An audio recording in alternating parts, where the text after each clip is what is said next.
Hello, hello, hello. Welcome back to another episode of Unscripted with Clyde and Tanya.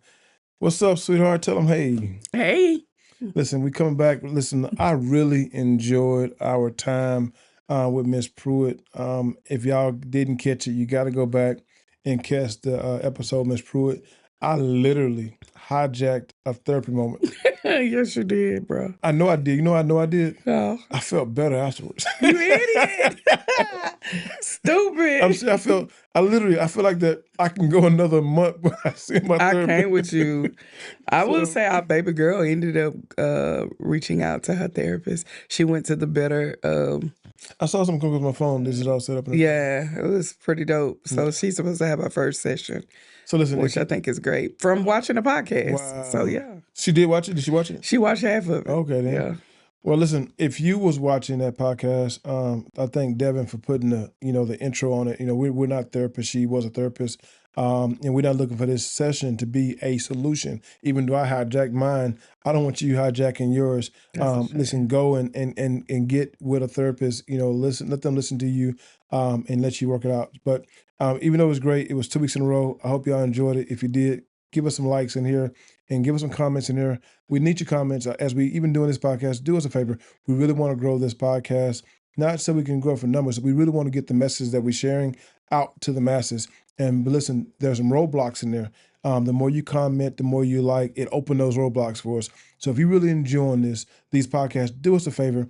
Don't be a, what they call it, stealth person who watches in secret and we can't see you invisible. Don't be an invisible viewer. Dialogue, not monologue. Dialogue with us. Not monologue. You just watching. Yeah, just watching. You just letting us talk. That's but we appreciate you watching. Like at the end of the day, I don't care if you don't. As long as you're watching, I'm excited about these views. I am. And the amount of people. Thank you for the new followers that are a part of this. So we thank y'all for rocking out with us as well. I can't see nothing. You blind? I'm so blind. Put your glasses on real quick. Those that don't know, they made me take off my glasses. Yeah, I had a glass. But I'm so blind, but I'm good with it. So if I'm squinching, I can't see. What's she looking at? I don't know. But I can't see. But anyway. Anywho. We're back with another discussion. All these discussions are really unscripted. It's thought of the day of. And today we're going to talk about something. We are entrepreneurs. We've been entrepreneurs for 6 years. This is our 6th year. We've learned a lot in 6 years. Mm-hmm. And one thing we've done along the way, we're not gatekeepers. We do our best to share what we learn. Besides one thing, but other than that. My wife, she says she's a gatekeeper of one thing. But I don't like to say that one thing because people are always wondering what that one thing is. I don't care. So that's her thing. Yep. But as we help people in business, I don't want to say this wrong, but it's kind of a two-way piece. Discussion today is going to be about the frustrations that we face while helping small business owners. I wouldn't say frustrations. You keep saying frustration. Okay, that's yours. Mine. Your frustrations. And it may not come off as that, but even I think it's frustrations that small business owners face. The reason why it's frustrating for me, in the topic we're going to evolve, we're going to let the conversation go. The reason why it's frustrating for me because you will see some small business owners become so adamant that they don't want the help. They don't want people, and that's because I'm gonna start right there. If it was one thing I could say, one of the most greatest frustration I find, and when I say small business owners, don't think that we categorize ourselves away from small business owners. If you're doing business in America, 9 times out of 10, you are a small business. We're small business owners, but we know for a fact one of the first frustrations I want to deal with that I face while working with small business owners, even though I love it, I love helping them, but I hate when small business owners don't want help. They want to do on their own. And this is one thing, I don't want this to be the whole topic, but I think that's one frustration I face. But I know some things that we find out that small business owners have that become frustration for them. So I guess discussion, I don't know how to even spin it off and start off just right. I know when we first started talking about it, I think it's the roadblocks that small businesses may experience that may go on. And I think because one of the roadblocks for me right now is that their mindset, the ones who have the mindset of wanting to do it on their own. So because I feel like I found out too, there's a lot of people that really don't. You have different people that has made it without the help. But eventually they realized that they did need the help. You don't look. I can't even see Brother Devin. I can't even see his face expression. Because I think that is a huge wrong perception, because you can only get so far without help. I know that, and I totally get that. But what I'm saying is that now it's so much in the water for people that's helping people start a business, and some of these folks out here be lying, and then it's just be that. So a lot of people, they see somebody else do it, so they end up doing it, and it's a lot that's out here. But when I say you got like the Stormy Wellingtons, you know what I'm saying, that started from the ground up. You have the Tracy Lynn's. But just because it's starting out, no, hear me out, sir. Can you hear me out, please? What I'm saying is, back then they started back in the 1990s, but now it's so much in the water that is so many people out here that could help you that people don't take advantage of it. I don't think the help got to always come by way of a Facebook group or by way of a small business community. I think the help just comes from a mentor. True. Someone say, hey, I've been cutting yards for 50 years. You've been cutting yards for 50 minutes. And if it's just say, hey, I got a question, can I pick your brain? But everybody not there. But no, I believe, and that's the frustration. I believe every business owner who is not willing to go out and ask for help will always be, they will limit their growth. Yeah, that's facts. That's what I'm saying. They'll limit their growth. They'll never become a company that can there'll never be a place, well, just keep going. I go back to what I said. I know that there are some out here that did make it, but because of the changes of economy and the world and AI and all of these things, that people starting to realize that they do need somebody else when they get further in the game, because you can only go so far. And that's what I was saying earlier. That's why I said you have a Stormy Wellington that she started with, a stripper. You know what I'm saying? She was at that place. But then she went into, when she started moving in business, then she realized she needed help because she could only go so far. So I understand when that person is starting and they're just trying to figure this thing out, because you got an unction, you have an idea, you have something on the inside of you that you say that I know that I want more, and you are moving on your own. There's nothing wrong with that, but the caveat is that it will only take you so far. Yeah. It will only take you as far as your mindset. You only know, as my coach says, you only know what you know. And if you don't know anymore, you're only going to go as far as what you know until you get that mentor that has went farther than you. Yeah. And that's what I was saying earlier. Yeah. And I guess we can pivot from there then and go into just talk about what are some ways people can get help. This podcast is going to spin in different directions. We love entrepreneurs. We love helping business owners, and we want business owners to get help. And it may not come through us. So what are some ways people can get some help that they need? I wouldn't even say some ways, because you took me a whole nother route. I thought we were talking about something else. Just roll. Okay. Go what direction you want. What's some ways we can help? Well, I was just thinking, like, because some people won't come to a person. So I was just thinking, some number one, if you're going to be a business owner, watch this here. Listen, I'm going to say this first. You got to realize that business ownership does not look like true business ownership. I don't care what you do. It does not have to look like one transaction at a time, $500 a week, $1,000 a week. True business ownership don't have to look like $5,000 a month, because some people think that $5,000 a month is making it in business ownership. Mm-hmm. It don't have to look like that. You can be a barber making $20,000 a week as a barber, and if you don't know, like someone like how that makes sense, you got to have 100 barbers making $2,000 a week to make $20,000 a barber, but it's not the case. You can be a barber making $20,000 a week and only have 10 barbers. But because you own the barbershop and you leasing it out to many different things in here, and you are doing other stuff, so many different ways you can do this, and with the right help, you can really maximize. $20,000 a week is pretty good as a barber, and it can happen. Right, and you don't have to cut the first head. So I guess that's the key thing, is that changing the perception of what success looks like in business. Yeah. And realizing that if you're just because you're paying your bills, don't make it a success. That makes sense? That makes a lot of sense.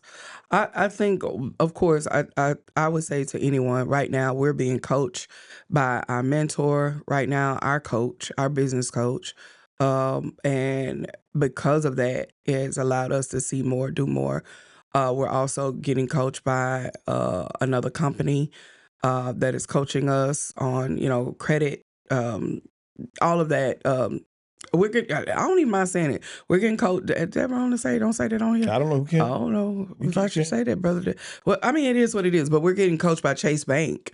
Like, we're literally going through coaching, mentorship. It's embarrassing. That's embarrassing. No, it's embarrassing. The things that we keep showing, because when you get coached, you don't get a chance to hear, because I would love to hear Chase Bank say, "You're awesome, you're amazing." Got you, yeah. You know, but they there to find the weaknesses. Yes, it's challenging. Yeah, it is literally challenging. I think that's the thing that any business owner that is out there, that you need someone that's gonna challenge you in your business and remind you of what you do not know. Yeah. I think that's important when it comes to anyone that's starting a business, because there's multiple ways. We just coached someone this morning, one of our members in our Lions Den. Shout out to the Lions Den Small Business Community, where we're teaching businesses how to start, how to scale, all of that great stuff. Hey, HeLionsDen.com, go check it out.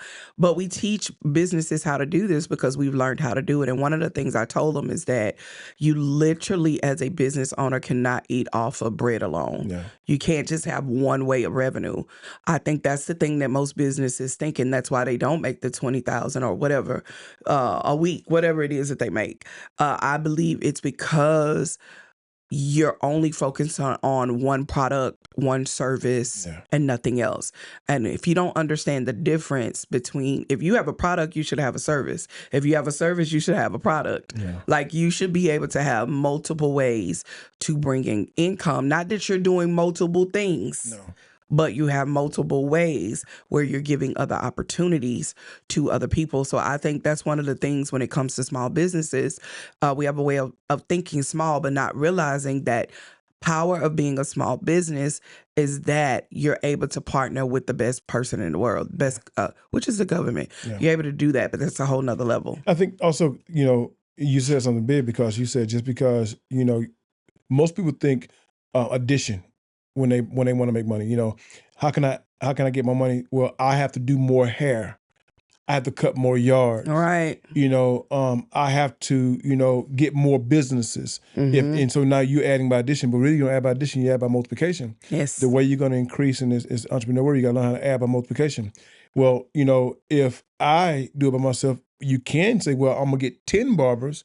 And if 10 barbers is paying you part-time money for what they're doing, now you're doing it by multiplication. I'm multiplying the times. And now as a barber, you turn around and you make oil because, or you didn't partner with another company, another vendor that sells oil products that goes on hair. Yeah. Now you got another product. Yeah. Or you're selling, T-shirts and what they doing now, bows, whatever that you're selling.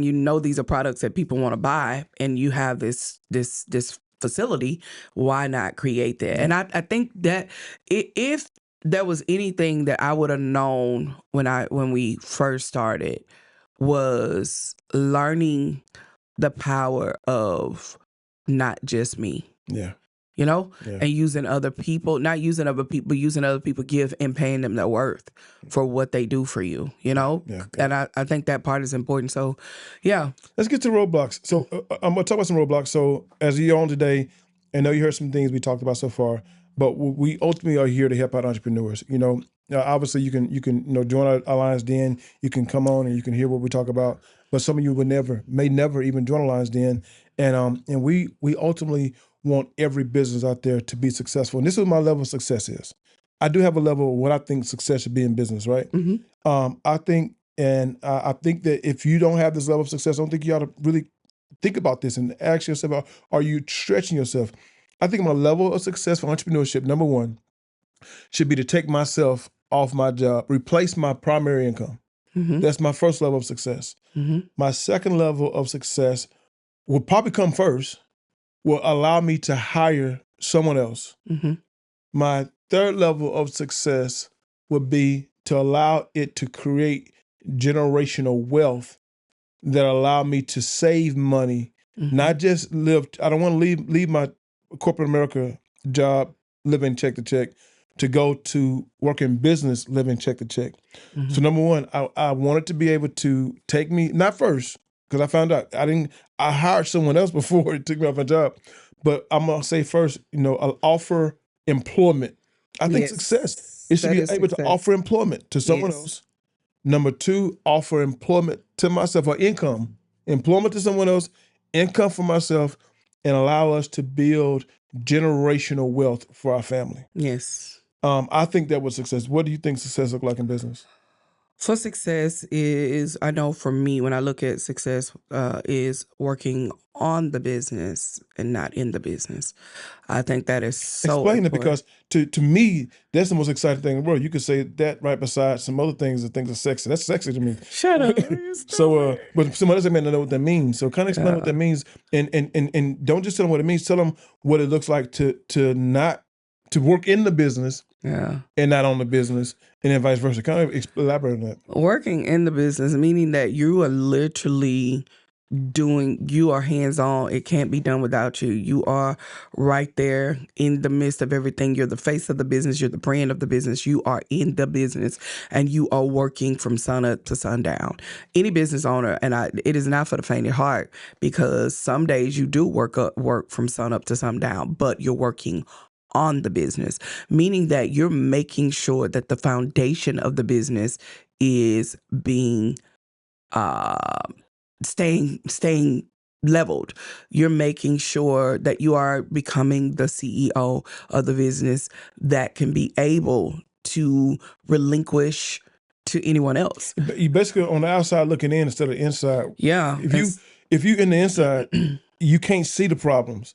But when you on the outside, when you're on the outside, you see all them dang on problems. You are literally watching and making sure that it's still taken care of. Because the second part for me of success, Brother Devin, is I just learned this the other day with my coach, is that to sell that bad boy. Yeah. I want to sell it. We want to sell it and start something else. You understand me?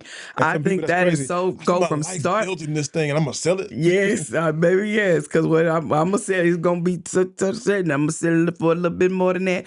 But I think to me that is a part. We're not there yet. No, you know what I'm saying. I believe starting a business is successful. Yeah. For you to start a business from the ground up, and you start this business and then it was an idea, you're already successful. Yeah. Because you started something and you decided to do something you've never done before, right?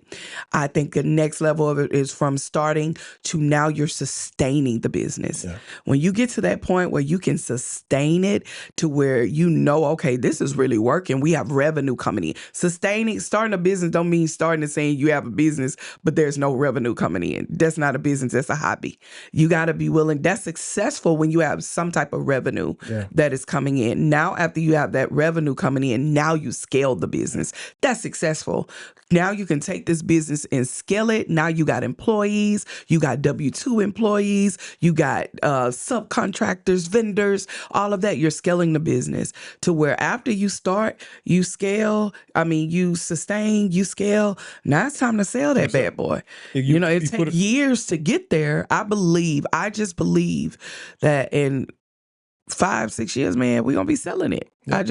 I don't know. And my crazy coach got me that way. That's who I be hiding. I'm not telling nobody about it till I'm ready. The crazy thing is that we got to bring her down here though. Yeah. I can't wait till we can. But yeah, crazy thing is we had to think small about our nonprofit, and now we're no longer a nonprofit. That was a huge, separation that we had to face. So now we felt it in nonprofit. So now it's not foreign when we. I felt cross-eyed. Right. I'm sorry.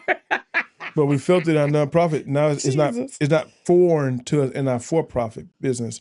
But to get there, to get to your success story, to get to my success story. So I challenge you, if you are watching this here, if you don't see your business as able to take you off your job, if you don't see your business as able to hire someone else, if you don't see your business as opportunity to build generational wealth, if you don't see your business as giving you the opportunity to work on your business instead of in your business. Like to go from doing hair to now you're making sure you're growing the shop, you're changing the ambiance, you're hiring other stylists, you adding to the business. If you don't see yourself doing that, if you don't see yourself selling your business one day, what was the other one you said? Well, What did I say? Sell, scale, sustain, and start. If you don't see yourself doing those things, it's probably because you're facing some frustrations you don't even realize you're facing. If you just say, "Well, I don't see myself doing none of those things," it's because you don't know what you don't know. That part. And we're going to come today and kind of what you know, what you don't know. Yeah, to kind of tell you what you need to know, and this is why it's frustrating for me because I don't want you not to know. It's frustrating because I know you don't know that. That's where my frustration comes in. Okay. The frustration because you don't know what you know. And I would say this, I believe you're frustrated because we have multiple business. Again, shout out to Lions Den Small Business Community. We have multiple businesses that are in the community, but I think your frustration comes in is that you got this half that get it, this half that's just paying for subscription, and they're not getting it. That is part of it. Mm-hmm. Or I can even add this here. For every one that we do get in the den, there's 1,000 more who out there operating who not in the den yet.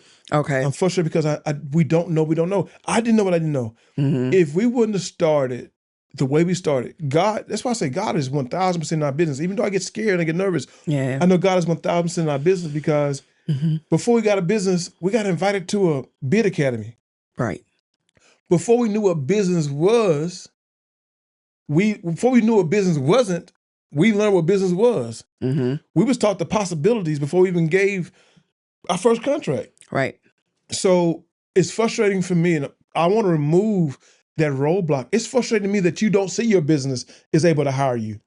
It's frustrating me that you don't see your business is able to even hire someone else. And listen, I used to be working in GE Healthcare for my company at 8 to 5 Monday to Friday, thinking about entrepreneurship and not becoming an entrepreneur because I couldn't see myself doing what I seen other entrepreneurs do. This is what I seen. This is my visual perspective of an entrepreneur. I never forget seeing guys work all day on a Monday through Friday to 5, get off in the evening and do their evening hustle. Yeah. Cutting grass. They'll work all day, but they're gonna cut 3 or 4 yards after they get off work. But then Saturday, they work all day Saturday. Sunday, they may go to church, but Sunday, they're gonna knock a couple yards out Sunday. Monday, I'm back in that. That to me was slavery. To me, that was slavery mentality. So I wouldn't be an entrepreneur because of that. And you got some entrepreneurs out there right now who ready to go back to their Monday through Friday, 8 to 5s. Because That's what frustrates me because they don't know what they don't know. And I think too, that's another part of what does success in business look like is you firing your boss. And not going back. And we don't know. You know, you've been what? How long you been away from? I left GE September 2024, so I'm going on 2 years that I've been out. September 2 years. And I don't think you're going back. It don't look like it. I have we no plans. Jesus. I don't miss it. Yeah. I miss some people there. Yeah. Some. But I don't miss it. So I haven't got to the place yet to where I said I shouldn't have done this. Yeah. And it's not because we had millions of dollars either. It's because we keep moving. But would you say though you started seeing more what you made on your regular job in your business? Is why you said I can't say because even though we made more money, we spent more money. Okay. Because even though our business made more money, we didn't make. But let me rephrase that. So what I mean is that, do you feel? Because I have someone reached out, right, and they was like, "Hey, I started my business. I want to quit my job. I'm ready to quit. I'm ready to call it. That's it, right?" And they were literally like, and I'm like, "Whoa, no, don't leave your job yet. Like, wait till you have money that's up for about 6 months." But they felt led to leave. But they were like, "Well, I make more money doing my business in a day. And I make that same amount in 2 weeks." So you're going to think I'm crazy when I say this. Okay. I think that's the craziest reason to leave the job. Okay. Because I can go out there and I can hustle. And I can make more money than I did in GE. But that don't mean that's sustainable money. Ooh, brother, did you feel that? I felt it. And that's the scary part. And I think what happened, a lot of us get out there and we make those moves and we think it just because we made it now. Loan money costs more time. Okay. So I won't go deep into that because I think that's another discussion for another time. But to answer your question, that was not the reason why I love GE. Because I didn't get comfortable. I ain't gonna lie to you. The only reason I love GE was because I felt like God said that I better quit. It was causing an integrity issue. Yeah. Because I was spending more time building. I never knew when would be that time. Yeah. I never knew when would be that time. Yeah, because I was going to go down the rabbit hole. We ain't going to talk about that because we can go so many places there. And I'll just say to that person, like, if God told you to, baby, do what the Lord tell you to do. But I just know the amount of people that we've run into when it comes to starting a business, and it is the roadblocks that for me is not the frustration, it's the roadblocks of what they do not know. Yeah. And when you're giving direction, there's no right way to start a business. It's like whatever works for you works for you. But there are certain requirements that you're going to need when you go to these banks. Your pens and papers, because we're gonna drop some stuff that we use only dropping it in. And we're gonna share with you why. Ask some questions down in the question because we will even respond to you with questions.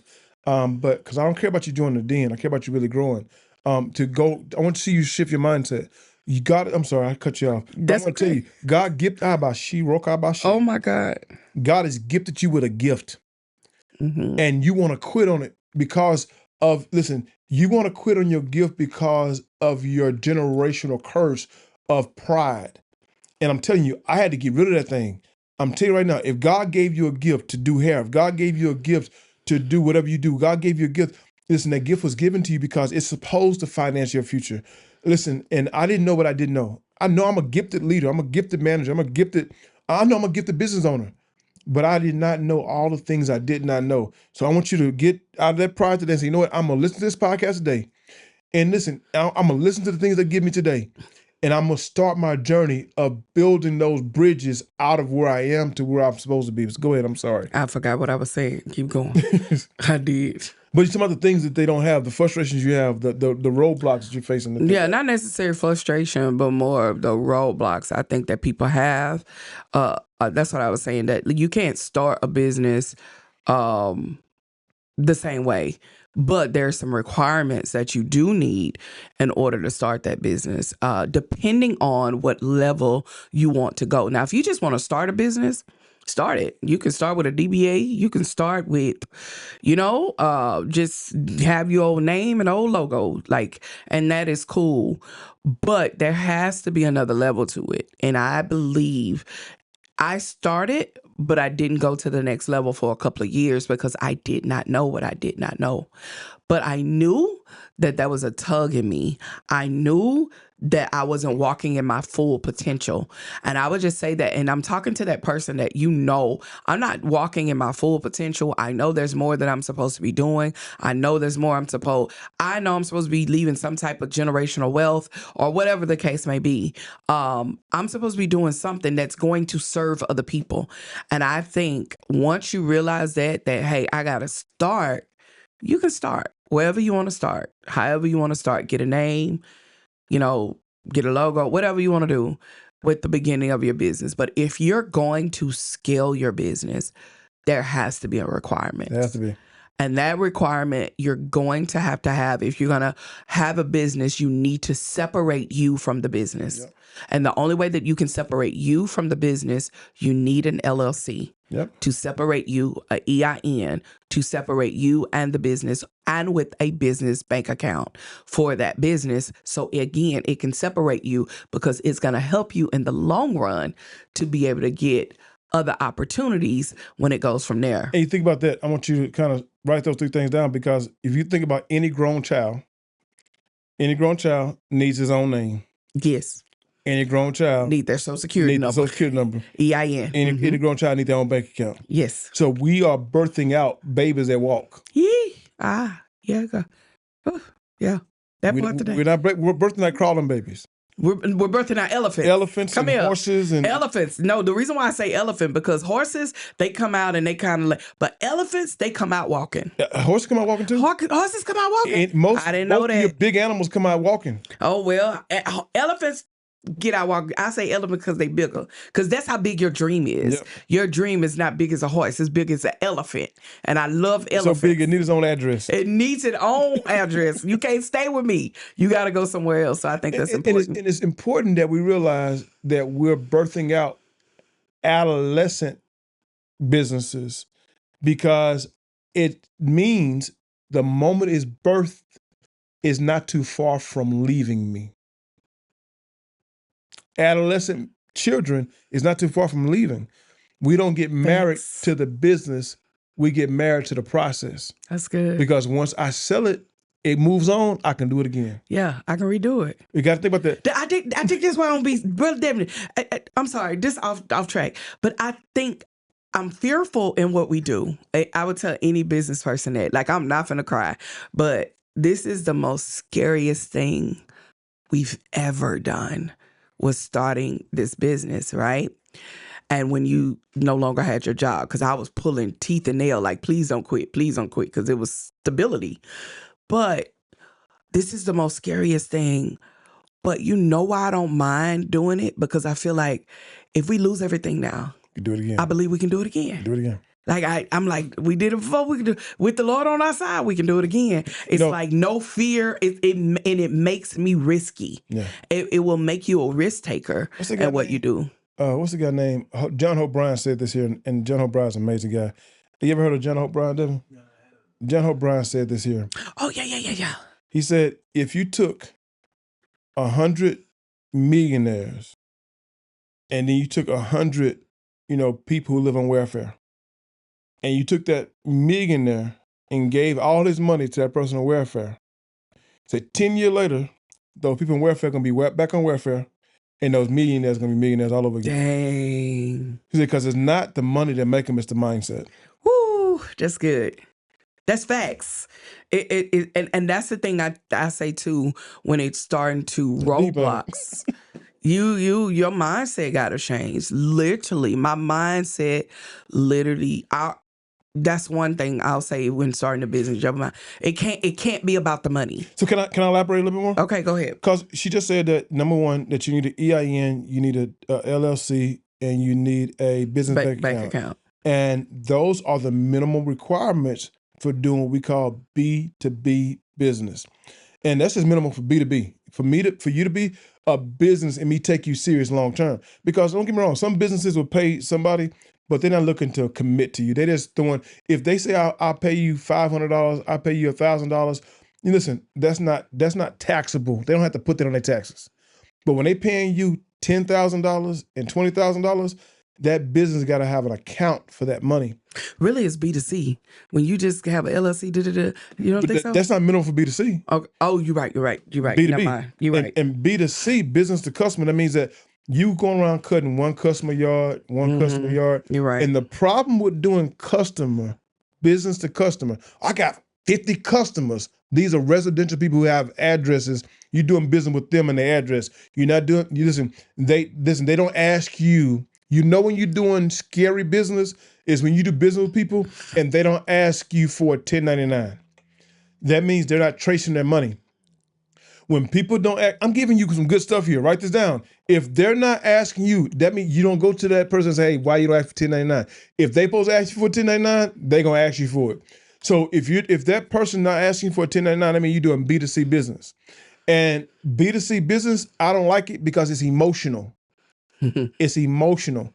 Listen, they spend their money on emotions. If the gas prices are high, they may not call you today. If the war goes out and things going on in the economy and there's a pandemic going on, you may not have work tomorrow because they have emotional money. So think about this. My hair, I'm bald. I'm bald. My wife got a hair full of hair. Mm-hmm. If in her mind, I'm gonna get my hair done every week, but let money get tight. She gonna say, I'm gonna miss next week. Right. Now, what if every one of your business what if all of your customers say, I'm gonna miss next week? And you was depending on it, that's gonna interrupt your whole entire cash flow. And pandemic showed that. A pandemic showed it. Every hairdresser, every barbershop, not everyone, most of the hairdressers, most barbershops, most of these people got disrupted because it erupted. It's called what you call, it wasn't recession proof, the money. So when you do B2B, B2B means I need you to make money. Listen, if I don't have you, I can't make money. Put it like this here. You got HEB. HEB got all kind of stuff in their store. HEB don't own any of it. That part. HEB own the building, maybe. Yeah, maybe. Maybe. Right. HEB probably rent most of those buildings. That's another long story.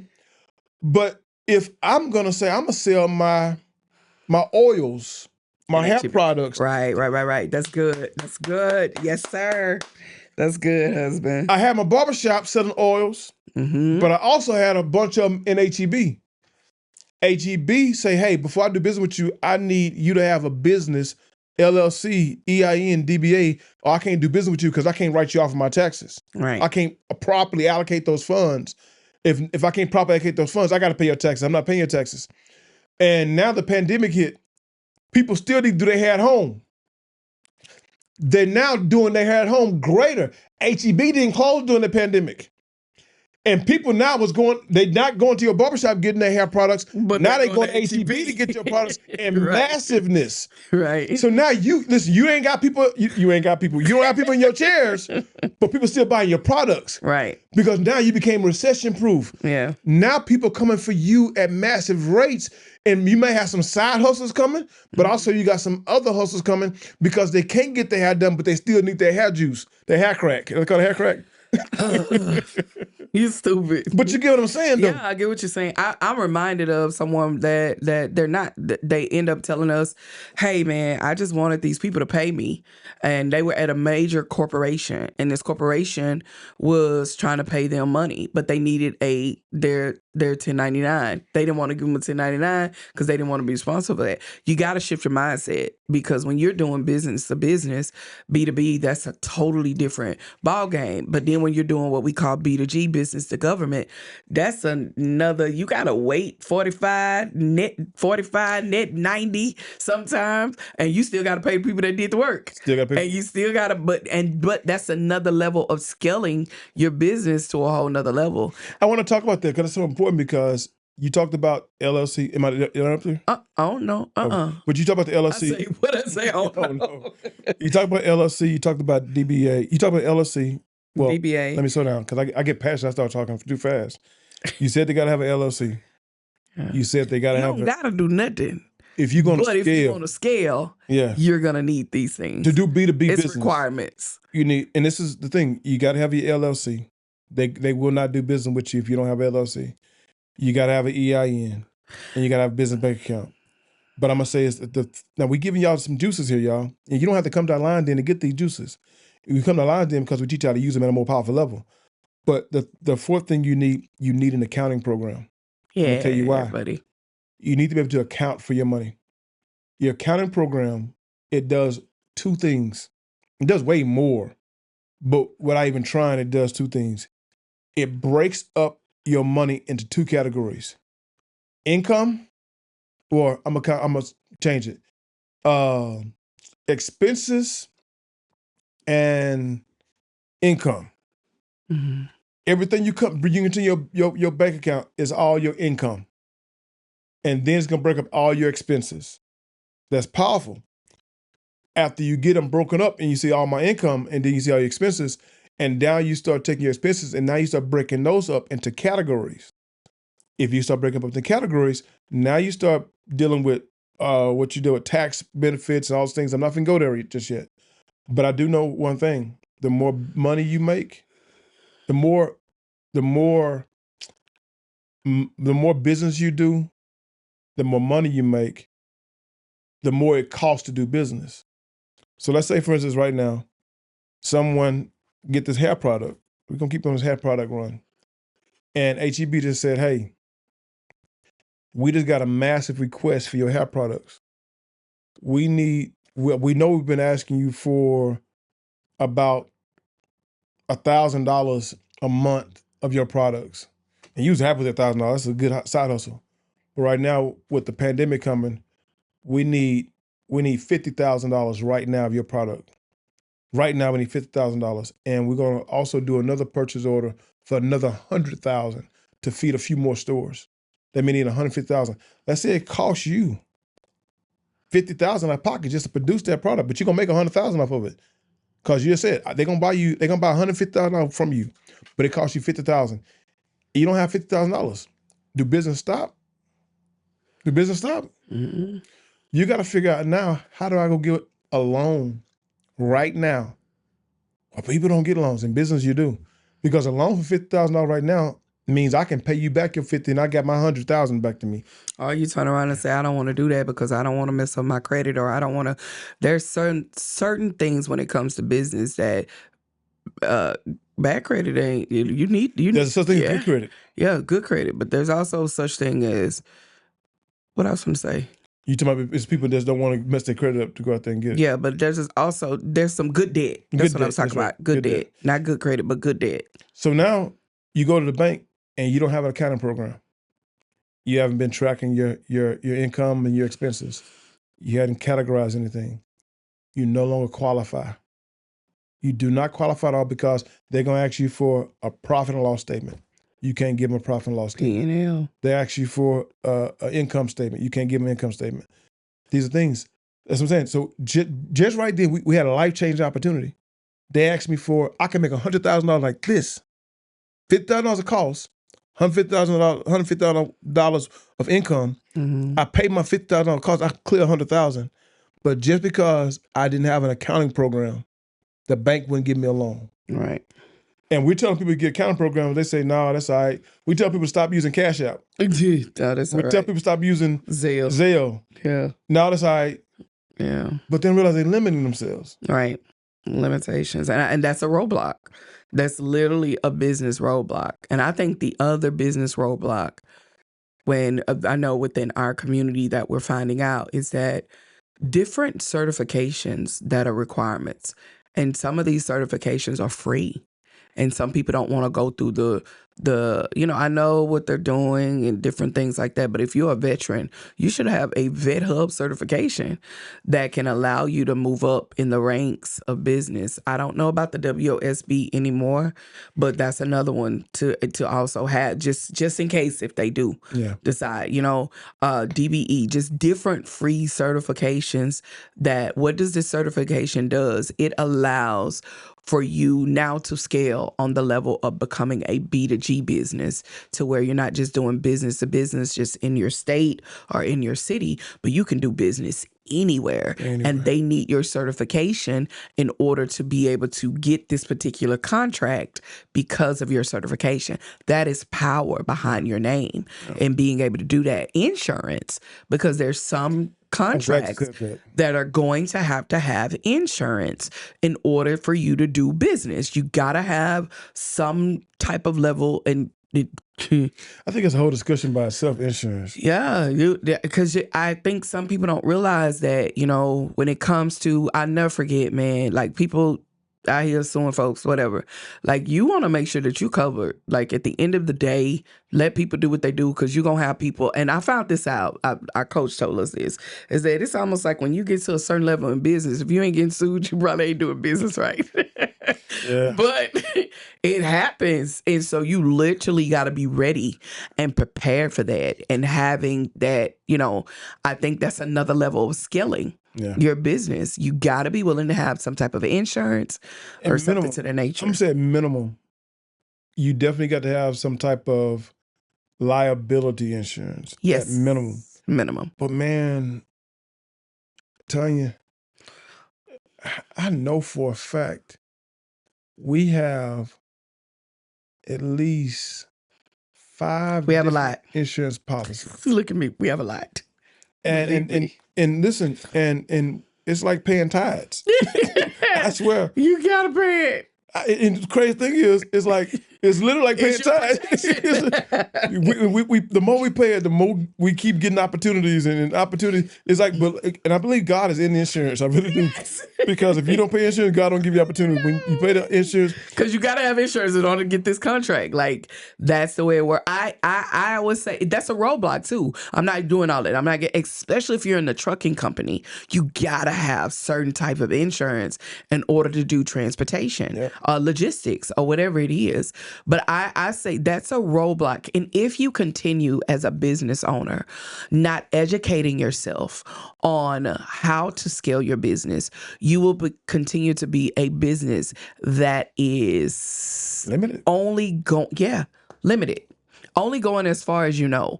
But when you get in the right rooms and you get in, and I'm always saying that, but when you get people that mentor you, that been there before, our coach challenges us. You got to have people, we challenge the people in the den. Like I said, we had a meeting this morning and we challenged them. Y'all need to do this, and this. And it's things that are requirement for you got to have job description, policies, procedures. Like, this stuff is important when you're doing business, because you don't want to be the one doing the work all the time. If you don't have policies or job description in place for the next person, that's a problem. I got two more. There's a huge thing that roadblock that people face. And number one, I want to do the one before the other, but I'm going to do this one here. They don't record the payouts as 1099. They don't want to do W-2s because they figure, well, if I do W-2s, I got to pay their taxes. And they don't even say, you know what, I'm going to pay you a 1099. I'm going to give you a 1099 before you work for me. And they don't realize how, at the end of the year, if you don't do the 1099s, you got to pay your taxes. That goes back to the next level. Another roadblock, they don't pay taxes. Oof. They'll say that they'll go to a tax preparer who do personal taxes. And I realize every tax person is not able to do business taxes. I'm beyond. We are learning that, Lord have mercy. Believe me. So what you need to do is go to a person who knows how to do business taxes and say, hey, I need to do my taxes. And they'll go to a tax person. That tax person will make their numbers look just right, what it look like they didn't have a profit. If you remove my profit, that means you remove my tax liability. Right. But if you say to another bank and say, hey, I need a loan. And they say, well, for 5 years, you've been doing business and you have no profit for 5 years. Yeah, buddy. Well, I did have profit, but they just changed on my taxes. Well, you told Uncle Sam. You lied. You're lying. And that ain't right, man. And the Bible says pay your taxes. I don't know where it said, but it's in there somewhere. Google it. Caesar, what is Caesar's? Who pays Caesar? I don't know. Caesar is the tax collector. I don't care. But you pay your tax. You gotta pay your taxes. And it's more powerful when you have W-2 employees versus 1099. It is, and it's good to have 1099. There's nothing wrong with that. But it is something even more powerful, because the first thing the bank asks us is, how many employees do you have? Yep. How many W-2 employees do you have? And that part is important for you to be able to have. And people think it's not. Like, you want W-2 employees. And we teach you in the den how to decipher, because most people say, oh, I'm going to go 1099 because I got options. You really don't have options. And if you mess up and you make a 1099 person who should have been a W-2, there's a big price you can pay for them. Yeah, buddy. And you don't know. And I ain't going to tell you until you join the den. Not that, but gatekeeper. There you go. I would say this too. This is the thing that I found out too, is that, again, roadblock is that when we don't hire other people, that's the scariest thing to do, is to hire people, because you're not doing it like I want to. You're not It limits you as a business owner when you don't allow people to come on, because God will meet the need that is necessary, not just for you, but also for those that are on your job. So the more people you hire, the more opportunities that you're able to get, because you're not just pocketing the money for just you, but you're making sure you're meeting a need. And one thing I love about being in business is that when we're meeting a need of a family, oh my God, Brother Devin, like, that's a blessing to be able to say that I can be a blessing with the gift that God has given us in this business. And it ain't really us, it's the business. The business is able to provide. We're getting ready to interview somebody on Monday. Baby, Kiana, Brother Devin, Kiana came to my office Sunday. Kiana comes in there and say, hi, my name is Kiana. I'm sitting up there like, what is she talking about? My name is Kiana Denson, and I just wanted to let you know that I have a background. This girl going whole interview mode. Right there now, I'm like, Mama, I need a job this summer. I'm out of school. I'm not teaching. And I'm just like, what can we do? Baby, we got to figure it out. But we have not with her, but she probably gonna get mad about that. She's not the interview. But we hired somebody that's coming in Monday, and we also have another person that we're hiring. And our coach encouraged us, like, get people to help you so that you could be able to do what you need to do outside of the business. So that you can be able to continue to grow, shake hands, kiss babies. We were able to go to a meeting the other day, sitting in our city with other commissioners, just having this meeting. But we can't do that if we're sitting here working. Nope. That's a roadblock. You got to be willing to have other people there to where you're able to move around. And the key thing, like, especially for my chefs and my barbers. The people that cook. My chefs. Look at me. My chefs, my barbers. My people who have a lot of customer interactions, and they say stuff like this here, but can't nobody do it like me. Yeah. And you're right. Right. But listen, remember this. Just because they can't do it like you, if you're the only person that can do it, you can only make a amount of money that you can make. The Bible said he'd never put more on you. Man, if I was a caterer, look at me. If I was a caterer, baby, I'm not a cook. For those that don't know, I don't cook like that. But if I was a caterer, I would literally, I'm sorry, did I cut you off? No. I cut you. I literally would create a recipe. But that's the problem. Of my food. Because they're going to get my secrets. I don't care. It's in my recipe. It's going to be copywritten. And even if you get it, I done wrote a book about it. You got my recipe. You know that that's my recipe because I put a book out there. I would also turn around and train someone that is the top shelf. They would have my recipe from my books to be able to do it. They will sign an NDA, a non-complete clause. And if you start competing with me, you will no longer be getting business from me, period. And so it's not about that part. It's just if I'm a caterer, but you got I'm not gonna sit behind the stove and cook all day when I can train someone else to do it. Dave Ramsay is the greatest chef in the world. Mm-hmm. He wrote cookbooks with all his recipes in it because he's not selling food; he's selling experience. True. So no matter if that person do buy your food, I'm gonna get it. You got some good fried chicken. Now, baby, tell them what Dave Ramsay do, because you just... Dave Ramsay's a chef. Dave Ramsay? Who is Dave Ramsay? It's Dave Gordon Ramsay. Oh, I'm like, Dave Ramsay is the one that did Financial Peace University. Gordon Ramsay is one of the greatest chefs in the world. Okay, gotcha. But he done made cookbooks with his food in it. Yes. Because when you come to Gordon Ramsay, even though you're buying some good food, there's somebody out there that can cook better than him. Right. You're buying the experience. Right. So what happened, we got to stop, you sell it, you're going to steal my recipe. 90% of the time, the work that you're going to put in to build a business, the person who's going to work for you to actually cater for you, they don't have the mindset to even start a business. Oh, don't say that. That's so mean. But they want to work for you because they don't want to start a business. Yeah, you do have people that say, that starting a business is not my thing. But if they do start selling cookies, let's say they make the same cookies, but you got the great experience, and they selling cookies like they truck in their car. You sell them out of your restaurant or your food truck. The customers that's going to come to that truck in the car is not your customer anyways. So you selling the experience. When you talking about cookies. Remember somebody took that person's cookie idea and never mind. Keep going. Okay. I ain't gonna do it. But long story short, we got to make sure that we're not putting these roadblocks on ourselves. So I hope, I don't know what time we at. I don't, our technician didn't give us a clock. 53, okay. But listen, no matter what. No, I'm gonna say this. I want to say this real quick because there was a person I know that took a. No, don't say that. Brother Devin, take that out because I messed up somebody whole household. So long story short is that as we go through business, it's frustrations for me. My wife called them roadblocks. So we're gonna figure out what's gonna make the extra time. It's frustrating for me because I feel like that is so much that God has in you, and I'm frustrated that you haven't unlocked it because you haven't been willing to put yourself in position to get the help you need. Listen, you don't know what you don't. I still don't know what I don't know. I just told we had my wife told you we had a session with one of our mentees today, and we told them the only reason why we can be your mentor is because we're somebody else's mentee. We make it our point every year to sit at somebody else's foot, who's gone much further than us. Yes. Listen, we are not billionaires. We are not millionaires. Our business have seen a lot of transactions, but I don't care how many transactions we've seen. Somebody else has done way bigger than us. Yeah, buddy. And we're trying our best to get to their feet and listen to them. And just because you say, well, nobody want to teach us out here, no, you're talking to people you're competing with. You can't talk to someone who's on the same level with you and expect them to give you their secrets. You got to go talk to someone who's done better than you, because now you're a student to them. And you know for a fact they can teach you something. And a good teacher don't mind you passing them up. Right. I don't mind you passing me up.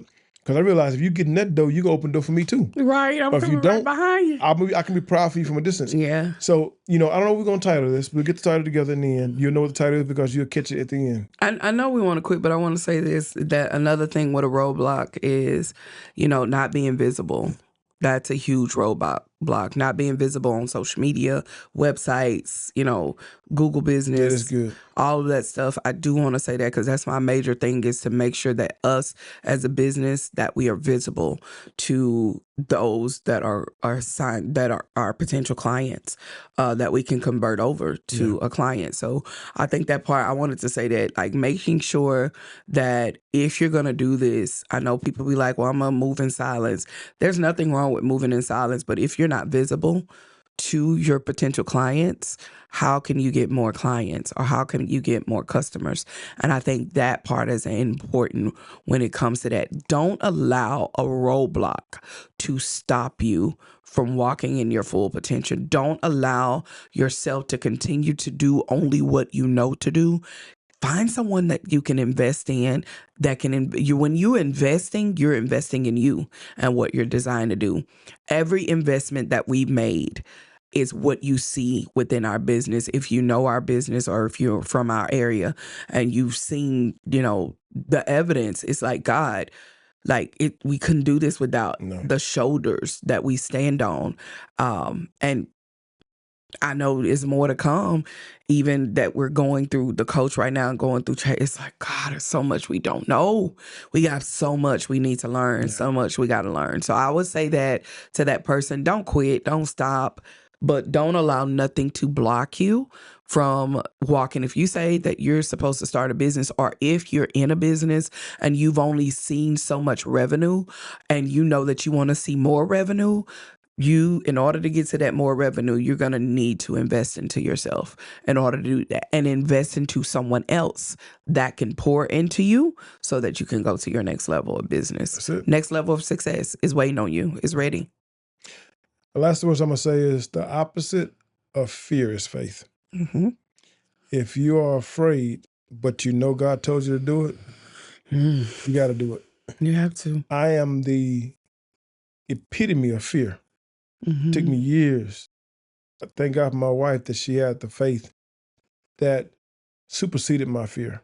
Mm-hmm. So I definitely say it's time. I don't know how to end this thing, so I'm going to let you end it. Listen, man, thank y'all for rocking out. If you're a business owner, learn more about the Lion's Den, man. If you're saying that I want to be in a community that I can learn and grow from other business owners, I promise you, Lion's Den is the place to be. It is a subscription-based. I think it's $65 a month. $65 a month, but we with them every first and every third Sunday at 7 p.m. Central Standard Time. And for my birthday month, I'm going to be going live with them every Monday morning at 6:30 a.m. Central Standard Time. So rock out with us. My birthday month is in June. I might get up with y'all. I don't know yet. You better get up. But yeah, other than that, man, thank y'all for rocking out. If you remember anything else, one of the things we do say in the Lion's Den is happy hunting. Let's eat. Bye-bye.